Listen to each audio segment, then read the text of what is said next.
All right. I'd like to start off by saying Barak Yahawa, Ba'Hashem Yahawashi, Ba'Hashem Kodash. Welcome to another live lesson.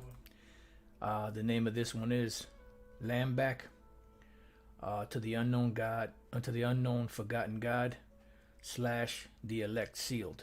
Now, this is a lamb back off of two separate videos. The first one is Elder Apostle Tahar. He did a video called To the Unknown God, to the Unknown Forgotten God, in which he broke down what that literally means. And I put this video in the description box. So I kind of want to land back off of that, off of another particular word. I believe it's within that same chapter. Yep. The same verse, should I say. And I want to kind of, look into that and show you a correlation between that and the book of Revelation. And also, this is a land back off of a live video that Elder Menad Zagba is doing as we speak right now, in South Carolina, dealing with a statement that he made dealing with the elect, which I want to just expound a little more on that, because he mentioned in it, and I thought it was very good point. So I wanted to kind of expound on that, dealing with the elect. So let's begin with the first video. There were 2 points in the video that Elder Apostle Tahar did that I want to speak on. And the first point being how, the Elder Apostle Tahar spoke about how the letter J came into being, which was a distinction made in 1524 by an individual named Giancarlo Trissino, I believe his name is.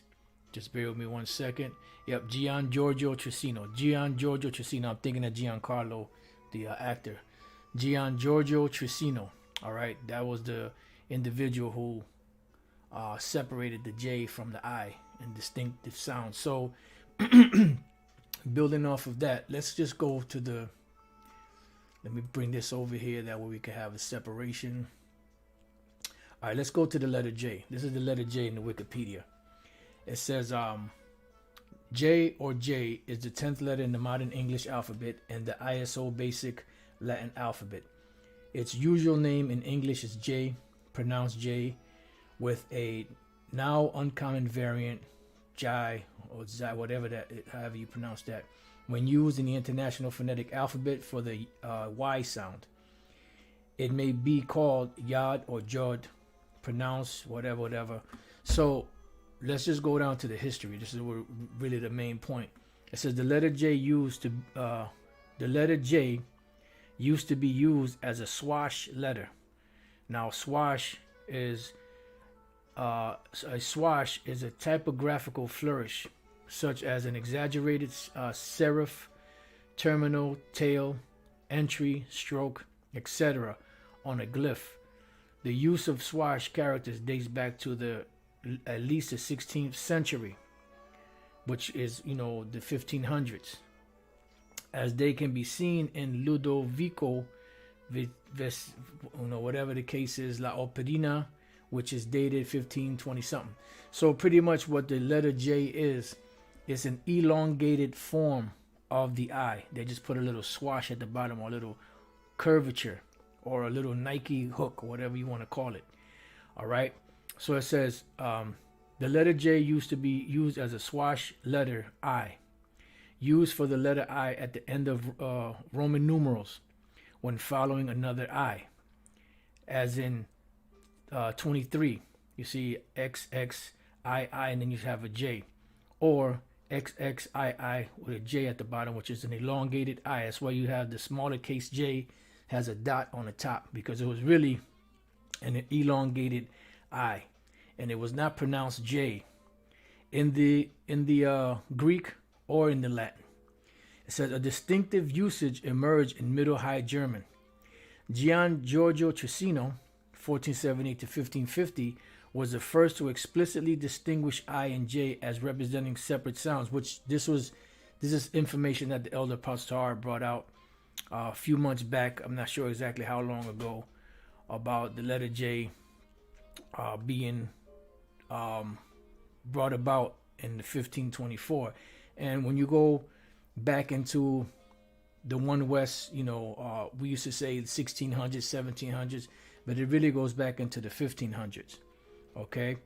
It said, in his Epistola del Tricino delle Lettere Nuovamente, which is new, giunte, nella lingua italiana. Cecchino's epistle about the letters recently added in the Italian language of 1524. Originally, I and J were different shapes for the same letter. Did you hear that? Originally, I and J were different shapes for the same letter. Remember, they had the same, it was the same letter, the same sound. And the J, which was really an elongated I, and it still had the dot on top. All right? It says, originally, I and J were different shapes for the same letter, both equally representing I. Okay? However, Romance languages developed new sound from the former J and G that came to be represented as I and J. Therefore, English J acquired from the French J has sound value quite different from J or I, which is the elongated I, which represents the initial sound in the English language word yet. All right, so there was no such thing as a J sound, not even in the original languages. All right, so that's, pretty much the basis for this part of the lesson. Now, what I did earlier, the Spirit had me just go to the Latin alphabet. And I looked up the Latin alphabet, and when you scroll through the Latin alphabet, you see the A, B, C, and you have other, right here you have the English sound, how it sounds out in English. You have A, B, C, D, E, F, G, H, I. Then you have K. In the English, you have G, H, I, J, K. So how come there's no J here? Because the J was not around. Or it was around, but it was just an elongated form of the letter I, which means that it was not a separate letter on its own, and it did not have a distinctive sound until around 1524 when the languages started to change. All right, and I did the same thing for the Greek. I looked up the Greek alphabet. You have the alpha, beta, gamma, delta, epsilon, zeta, and you keep on going. Eta, theta, iota, kappa, right? So it should be between the iota and the kappa. I, J, K. So where is it? It's not there because it's not a part of that language. It was not a letter until 1524 and beyond, and above that. So both in the Latin and the Greek, or should I say the Greek and the Latin languages, the letter J does not appear because the letter J is was not thought of back then.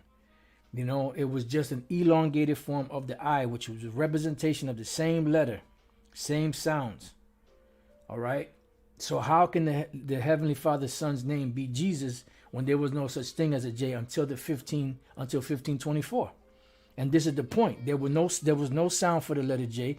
This is why when you look in the matter of fact, let's go to the book of Acts 26:13. At midday, O King, I saw on the way a light from heaven. This is the Apostle Paul speaking to Agrippa about his conversion and how he became converted to teaching the gospel of Yahawashi. Above the brightness of the sun shining round about me, and them which journey with me. And when we were all fallen to the earth, I heard a voice speaking unto me, what? And saying in the Hebrew tongue. So if this voice spoke to him in the Hebrew tongue, and the next step that the Apostle Paul, who was named Saul at this time, Saul, why persecutest thou me? It is hard for thee to kick against the pricks. And I said, who art thou, Lord? So the Apostle Paul asked this voice that spoke in the Hebrew tongue, who art thou, Lord? And he spoke to their voice in the same Hebrew language or the same Hebrew tongue because the Apostle Paul spoke different languages. Keep that in mind. He spoke different languages. So why didn't the Lord come to him and speak to him in Greek or in another language that Paul would have been familiar with? It says, and he said, I am who? What? It says Jesus here, but that's not his name. So if he spoke to him in the Hebrew, there was no such thing as a J. So what did he call him? Or what did he say his name was? Yahawashi, whom thou persecutest. So pretty much we see that the Lord, Yahawashi, came to the Apostle Paul when he was converted, knocked him off the horse. The Apostle Paul, which his name was Saul at the time, asked, who you are, Lord, that is speaking to me. And the Lord spoke to him, saying in the Hebrew tongue, I am Yahawashi, whom thou persecutest. When we look up this word Jesus, so-called Jesus, which we hate to say that name, his name is Yahawashi. Even in the Latin, in the Greek, it's Iesus. Iesus. You see the pronunciation here? Iesus. Which goes back to the Hebrew origin. They have the longer form here, Yahawashi, which is really Yahawashi. You know, even when you go back to the book of Joshua, you're going to see the name Yahawashi. So how can the Lord's name be Jesus when there was no such thing as the letter J? Okay? And it does not mean Yahweh is salvation. It means he is the Savior or he is the deliverer. See, that's another erroneous definition of Yahawashi's name. It means he is the deliverer. Now, let's see what we can find. How to say so-called Jesus in Latin.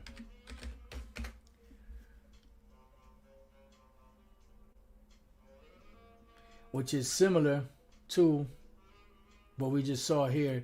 Here is Jesus. Here you have Jesus. All right.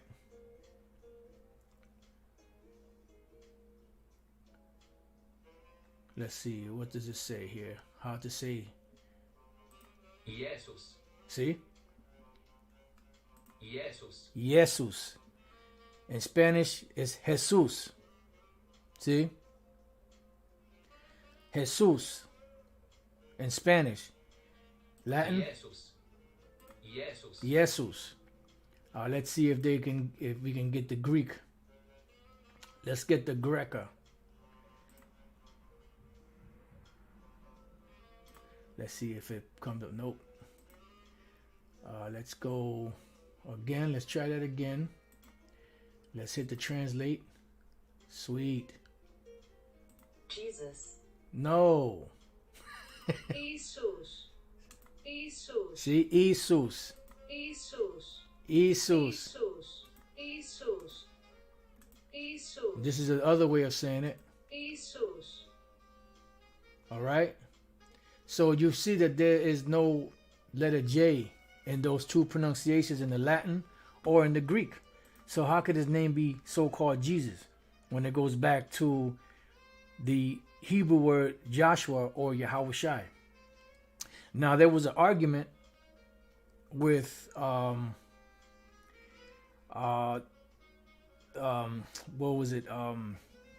The brothers from Chicago, Elder Malcolm and the rest of the elders, where they were confronting these couple of Christians individuals, and they were debating about the name, so-called Jesus or Yahawashi. And the one individual said, well, how, these people are speaking a different language. And that is the truth, because that is a part of what was going to happen to us. We were going to be scattered abroad. We were going to be speaking different languages. But just like, you were scattered and you speak different languages, if somebody explains something to you, you don't have to be an expert in the language to know a particular name. Dealing with the Most High Yahweh and his son Yahawashi. It's very simple. Just like we learned it from our elders that broke it down to us. Very simple breakdown. Yahweh means he exists, or he is. And then you have Yahawashi. He is the deliverer, or he is the savior. What's so hard about that? You have language, you have interpretation, but what is the greatest? The greatest is to go back to the actual origin of the language that it was written in. And this is why it's a waste of time speaking to these so-called Christians. It's a waste of time. Got to remember, their conscience is seared with a hot iron. Now you could use them for a practice, to sharpen your spiritual sword with sharpen your sword in the scriptures, but it's a waste of time because they're seared with a hot iron. They have that glaze upon them. Now every once in a while you have some of them that do wake up, but for the most part it's a waste of time, especially the ones that are either higher up or have been to these different theological seminary schools or cemetery schools, as Elder Apostle calls it. So it's a waste of time. So here in the Apocrypha, in the prologue of Ecclesiasticus, it says, "Wherefore let me entreat you to read it with favor and attention." Yeah, because I believe this is so-called Jesus, right? The son of Sirach. He was translating the scriptures into the Greek language, and he was telling him, he was pretty much given a disclaimer or a caveat, which is a warning to the reader. To it says, "Wherefore let me entreat you to read it with favor and attention," right? Because unless you speak the language, you're not going to be able to get it fully, but at least you'll have an idea of what's being said. It says, "And to pardon us when we may seem to come short of some words," because the Hebrew language is a direct, strong language. It's very precise. It's very direct.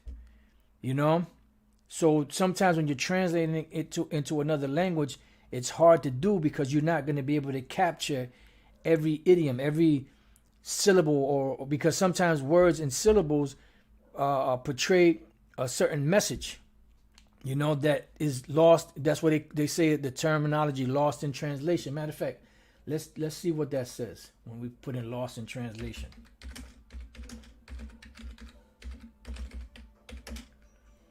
Lost in translation meaning. Phrase, verb, inflex.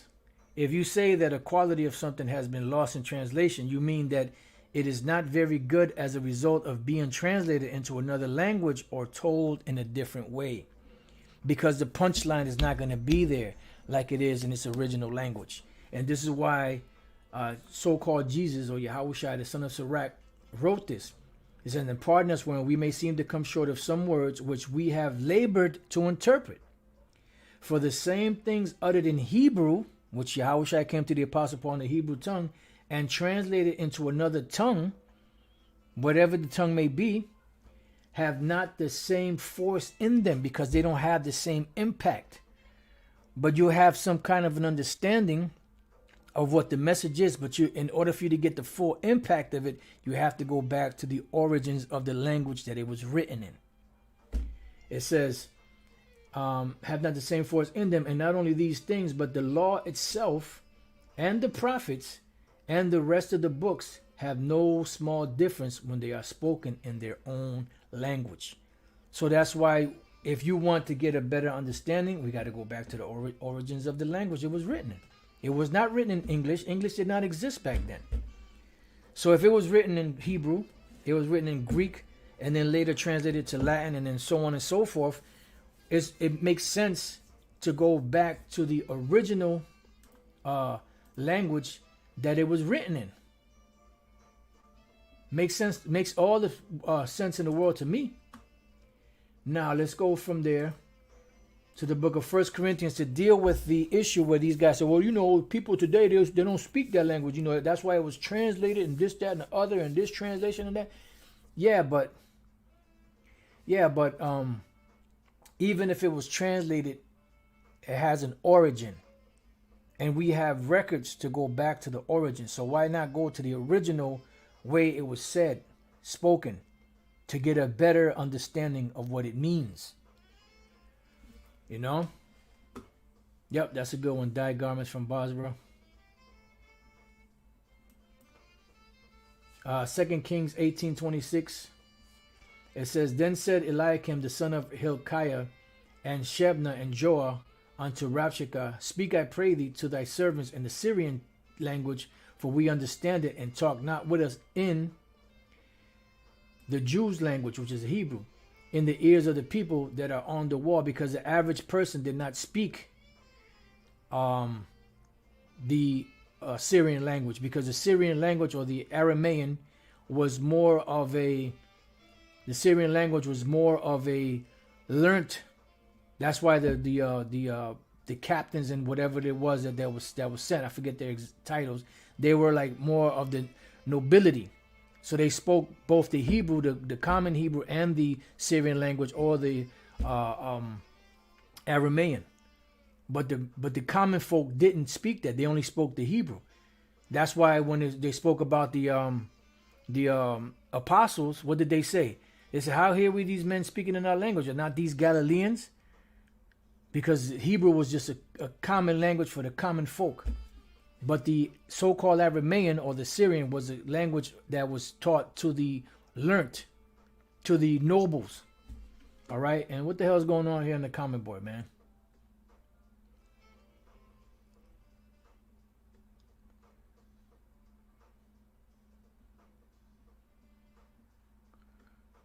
Okay.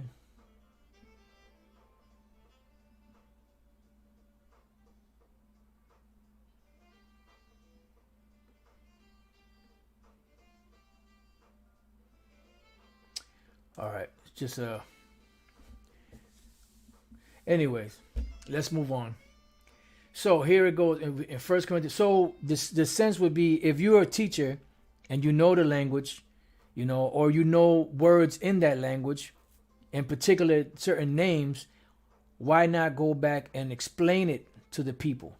And this was our argument with Nate, because they try to bring up the same argument. Well, the scriptures say that they're going to speak to him in another tongue. Yeah. So what? Was speaking to them in another tongue, does that automatically make void the original language it was written in? No. So 1 Corinthians 14:13, it says, Wherefore let him that speaketh in an unknown tongue, and this unknown tongue is another language. It's not that shananana bullshit. That what they call the charismatic movement in these different churches, like the Jehovah's Witness, the Pentecostal church, and all those churches where they speak that gibberish, that satanic gibberish nonsense, that shananana mama mama tata, and all that fucking crazy bullshit. That's not speaking in tongues. Those are demons. Speaking in an unknown tongue speaking in tongues means speaking in different languages, and you're gonna see that here. All right. It says, Wherefore let him that speaketh in an unknown tongue pray that he may interpret. Because the interpretation is what's key. And to interpret means to be able to explain to someone in a different language what is being said or spoken. You can't translate gibberish and nonsense into another language.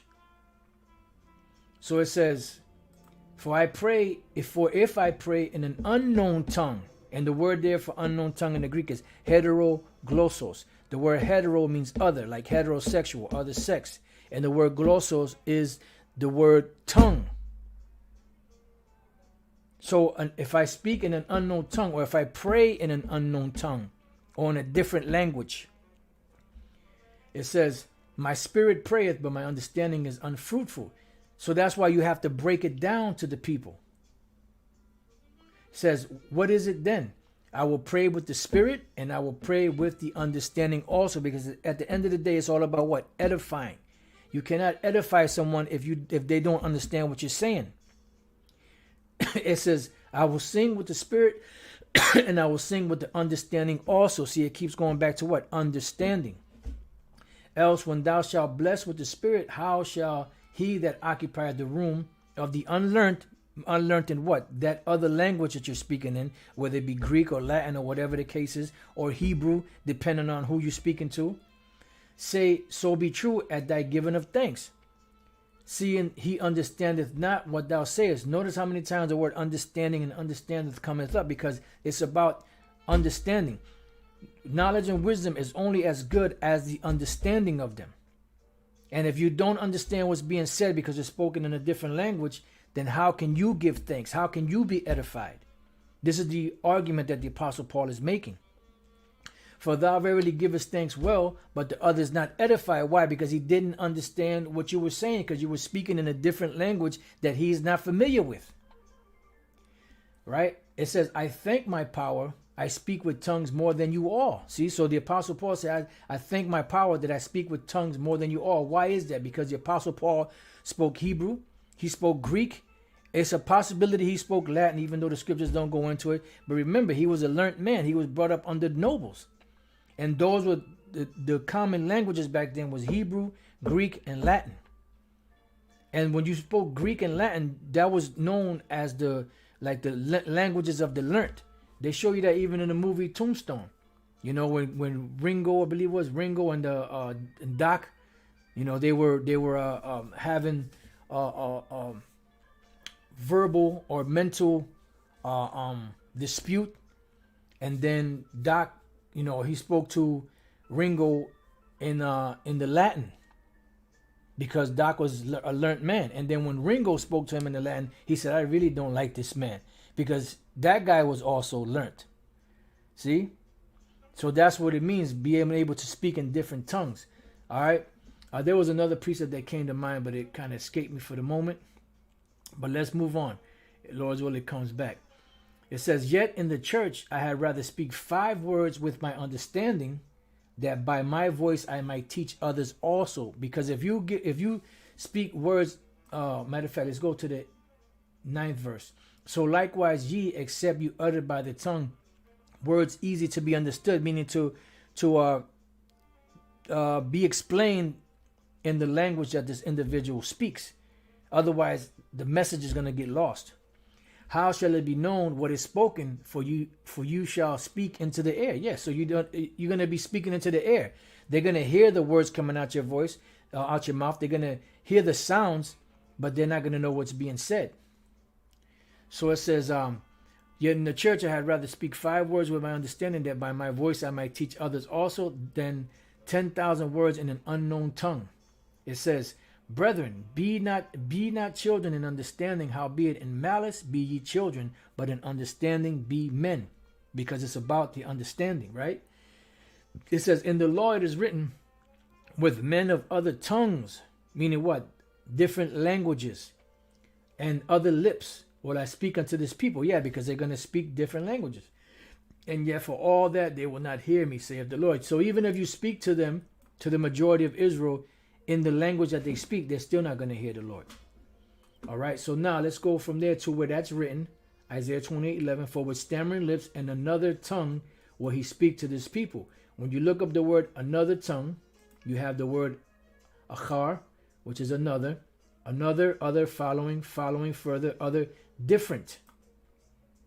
See, a different, another. And then you look up the word tongue, goes back to the Hebrew, lashawan, which we have the terminology lashawan kodash, or holy tongue. Lashawan, right, which goes into the word tongue or language. So when the Apostle Paul was saying that he will speak to them in another tongue, he was speaking about them speaking different languages. Because remember, through the different captivities, Jake was assimilated into different societies that spoke different languages, that had different customs. Now some kept you know, the Hebrew, you know, and the customs of Yahawashi, but eventually they had to learn the language of their captors so that they could understand what was being said to them.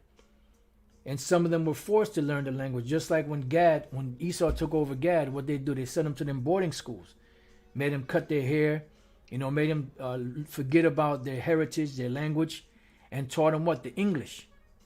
Okay? So that's what that means. All right, so now the next point that I want to bring out on that video that the elder pastor did is where he spoke about the unknown God, but there was another word in there that I looked up. Acts 17:23. For as I passed by and beheld your devotions, I found an altar with this inscription: To the unknown God, whom therefore ye ignorantly worship, him declare I unto you. What Elder Pastor broke it down is this is the forgotten God, because Jake forgot. Remember, you shall discontinue from your heritage. So when I looked up this word inscription, right, it led me to think of another word that has this Greek, part of this Greek word in it, and let's get to it. The word inscription, right? We got the word epigrapho. Now the word epi is upon or among, and then grapho should bring to mind what? The grapho, which was the last root word to the word mark or charagma. Okay, epi, and then you got grapho. All right, which means to write upon, inscribe, metaphorically to write upon the mind. So this is to write upon. This is literal, to write upon, inscribe. In this particular case, just like you see here, these are inscriptions of the Greek language that were inscribed or cut into this stone for what? For the purpose of remembering. For the purpose of what? Record. Okay, so whether it's your cuneiforms or your hieroglyphs or whatever the case is, these are things that are etched in stone or written on parchment or whatever the case is, to be remembered, to be stored, to be recorded as a document or something not to be forgotten. And this is what this word inscription means in Acts 17:23, and this is also what the word, one of the root words for the word mark, which is the mark of the beast, which is the microchip in the book of Revelation 13 goes into. Revelation 13:16, and he causes all, both small and great, rich and poor, free and bond, to receive a mark, not worship a mark, receive a mark in their right hand or in their foreheads. We look up the word mark, which we've done many times. Charagma, right? You heard. Strong's G 5480. Charagma, right? A stamp, an imprinted mark, which goes back to the Greek word or root word in the Greek, charax, which is a trench or is a palisade. Strong's G 5482. Charax, a pale or stake, a palisade or rampart, pales between which earth, stones, trees, and timbers are heaped and packed together. So it's like marking your territory. So you take a stake, and the stake has a sharp point at the end, and that sharp point you will put into the ground to mark out the ground. So that sharp point, because the charagma or the charagma is the actual chip itself. The charax or the pale or the palisade is the actual delivery system, which is the needle that is used to inject the microchip into a person's body, whether it's hand, forehead, wherever they put it at, right? And then you have the actual root word to that is the word grapho, which we just read about, grapho, which is to write with reference to the form of letters. So you can actually write something out on a piece of paper. That's a form of letters. To delineate or form letters on a tablet, parchment, paper, or other material. To write with a reference to the contents of the writing, to express in written characters, to commit to writing things not to be forgotten, write down, record, or a record. So that's what you want. This is what they want. Grapho is the writing, and it's actual records that are stored. And when you look at that device, or the RFID microchip, or whatever they call it in whatever country they have, it has an ability to store information. Just like you have, let me see, just bear with me 1 second.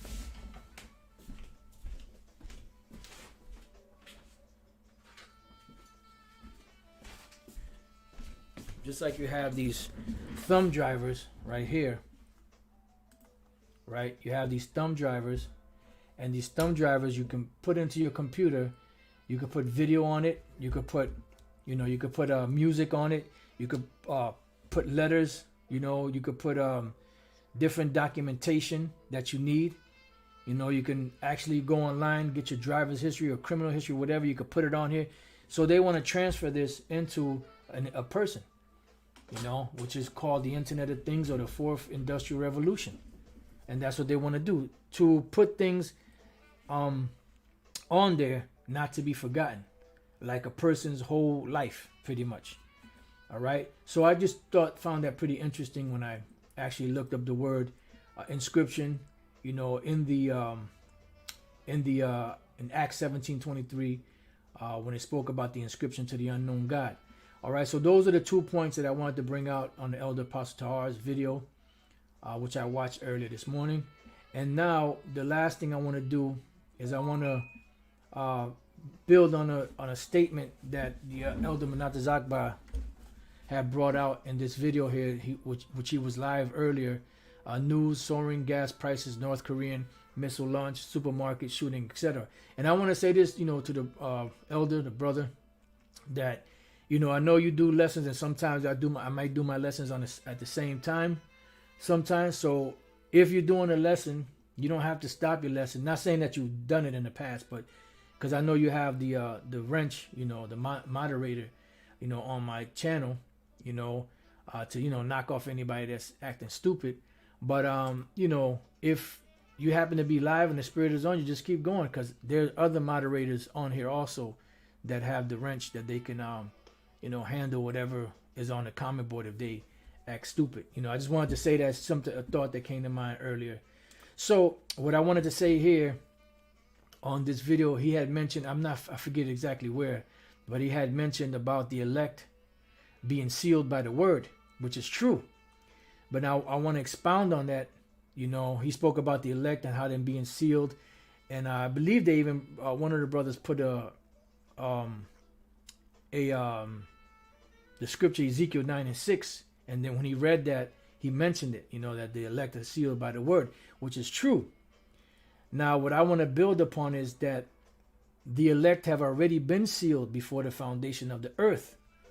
But when they hear the word activates that seal, and that's where that's where the fun begins.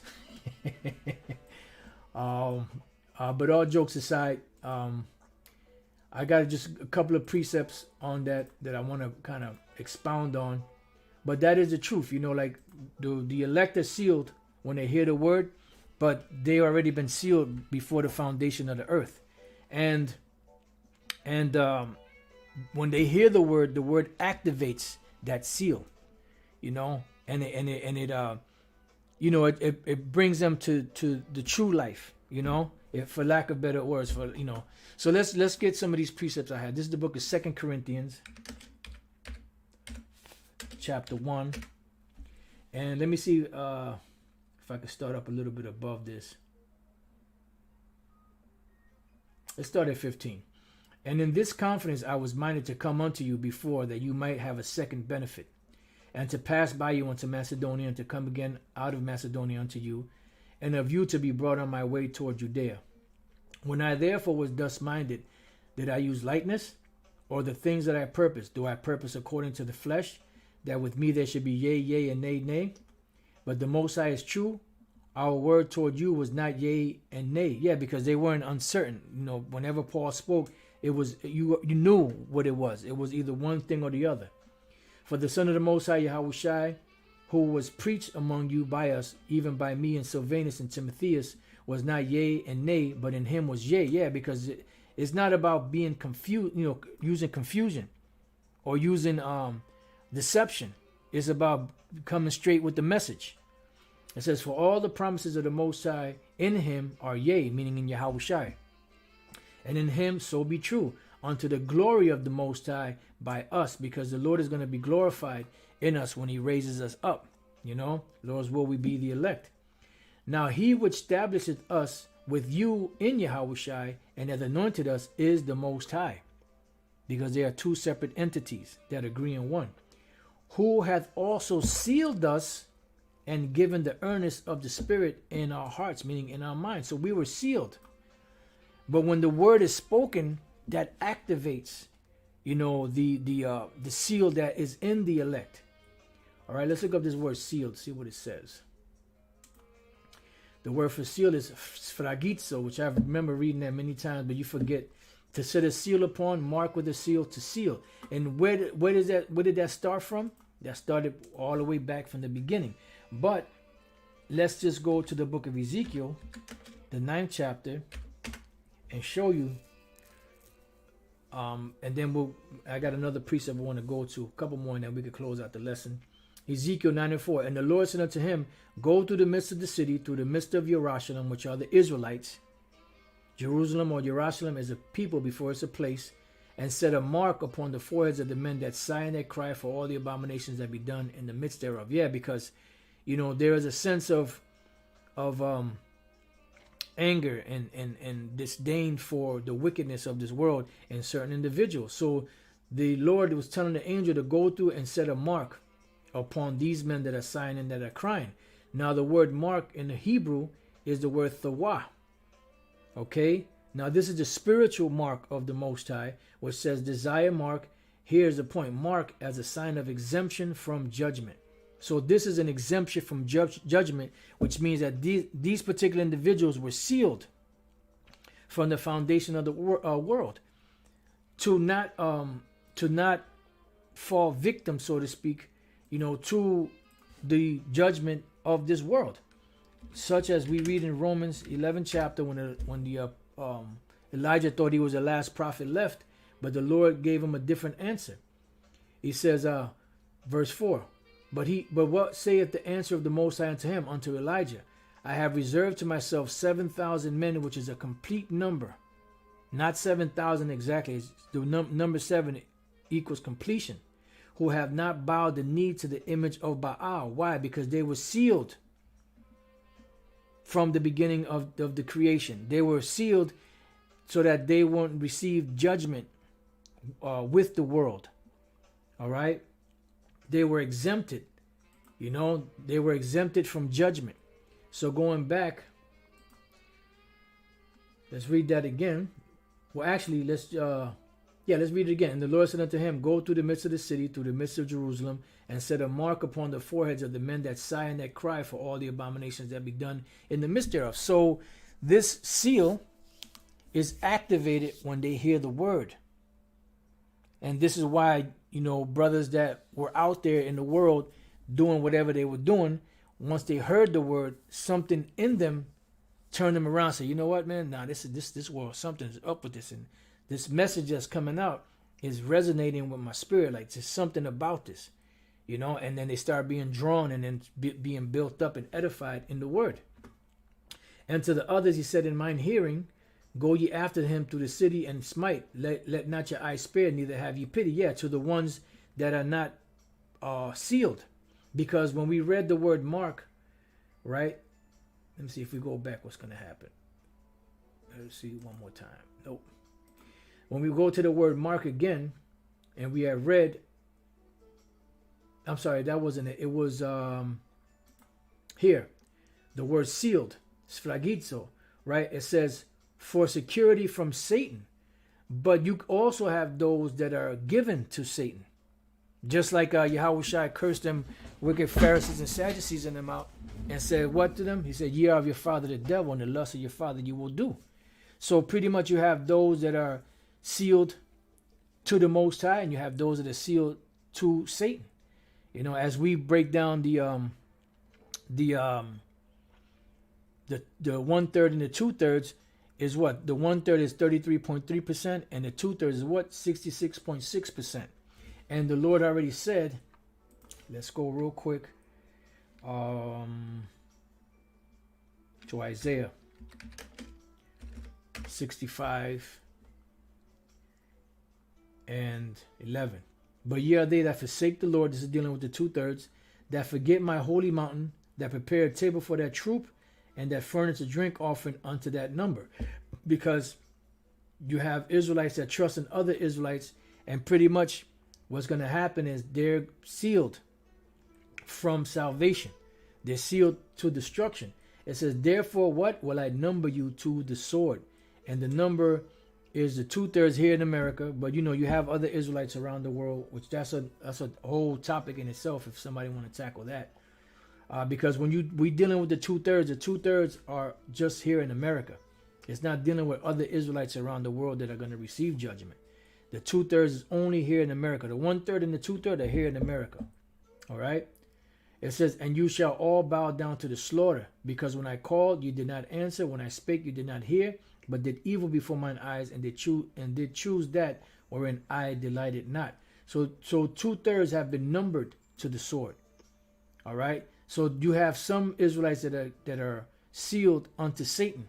That's why Yahawashi told them, wicked Pharisees and Sadducees, you are of your father the devil, and the lust of your father you will do.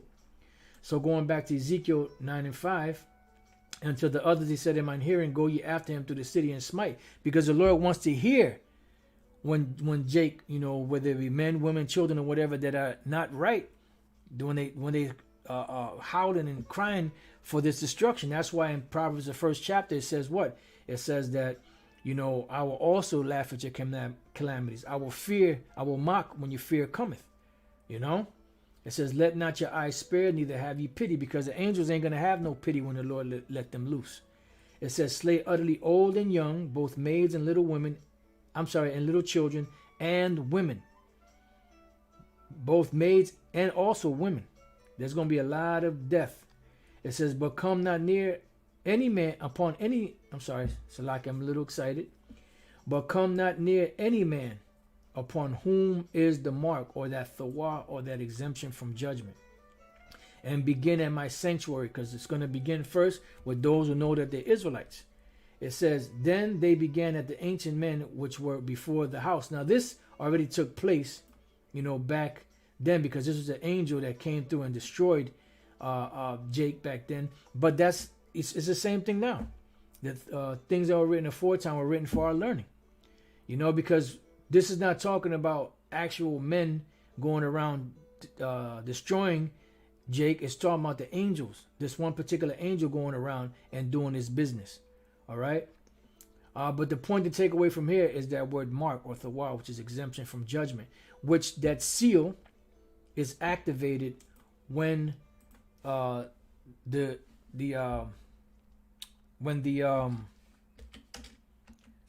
elect hear the word.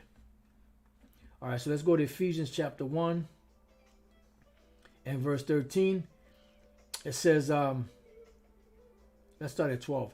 That we should be to the praise of his glory, who first trusted in Yahawashi, in whom ye also trusted after that you heard the word of truth. See?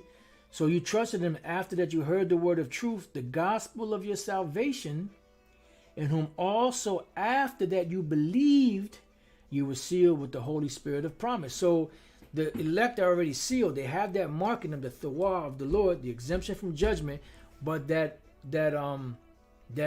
seal is activated once they hear the word. And that was a point that I just wanted to expound on, that the elder had brought out. And we brought out many times, different brothers that brought out about the elect and all that. But it was just, certain times you isolate certain messages or certain things that actually help shine the light more on that particular subject. When the brother said that, I said, what, this would be a good lesson to edify, just to add on to what was already said. It says, which is the earnest of our inheritance until the redemption of the purchased possession, which are the elect, unto the praise of his glory. And ultimately all Israel shall be saved anyway. So, but this 2/3 got to die on this side, and wherever they may be around the world, as far as, the ones that are going to receive judgment, but then everything is going to be cleaned up. All right. And we were predestined. Matter of fact, let's go to the 3rd verse. Blessed be the power and Father of our Lord Yahawashi, who hath blessed us with all spiritual blessings in heavenly places in Yahawashi. It says, according as he hath chosen us in him before the foundation of the world, that we should be holy and without blame before him in love. So we were predestined to this before the foundation of the earth. Okay? So when the elect heard the word, that activated that seal. It's verse 11. In whom also we have obtained an inheritance, being predestinated according to the purpose of him who worketh all things after the counsel of his own will. Now let's go to that word predestinated. It's proorizo, to predetermine, decide beforehand. In the New Testament of the Most High decreeing from eternity, to foreordain, appoint beforehand. Yeah, so that was the predestination. All right. So like I said, I just wanted to, bring that point out. So with that, I pray that you brothers have been edified. Until the next time I say shalom. Yeah, that's right.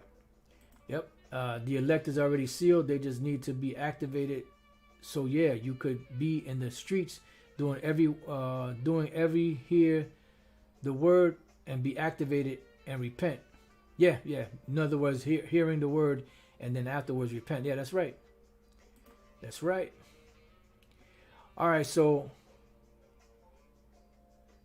let's see. You can be sealed even if you was out in the streets doing wicked, heard the word and became righteous. Yeah, because at the end of the day, the elect are already sealed. And remember, the Apostle Paul said, let's go real quick to 1 Corinthians. That's why he speaks about putting off the old man. If you have to put off the old man, that means that, you were doing something wrong. But then when you came into this thing, you became born again and you were sealed. I'm sorry, this is 1 Corinthians 6 and 9. It says, know ye not that the unrighteous shall not inherit the kingdom of the Most High? Be not deceived, neither fornicators, nor idolaters, nor adulterers, nor effeminate, nor abusers of themselves with mankind, nor thieves, nor covetous, nor drunkards, nor revilers, nor extortioners shall inherit the kingdom of the Most High. So all these things are not going to allow an individual to inherit the kingdom. But listen to what the Apostle Paul said afterwards. And such were some of you. See, you were thieves and revilers and murderers and drunkards and extortioners and adulterers and effeminate and abusers of yourselves with mankind. You had homos and lesbians. It says, and such were some of you, but you were washed, but you are sanctified, but you are justified in the name of the Lord Yahawashi and by the Spirit of our power. Why? Because you were a part of the elect, and the Lord brought you out of that lifestyle that you were living. Whether you was a thief, a murderer, gangbanger, whatever it was that you were doing out there, selling drugs, the Lord pulled you away from certain things. And he brought you into this thing because you were a part of the elect. And that's the bottom line. And this is the Most High's program. All right, so with that, pray that brothers have been edified. Until the next time I say shalom.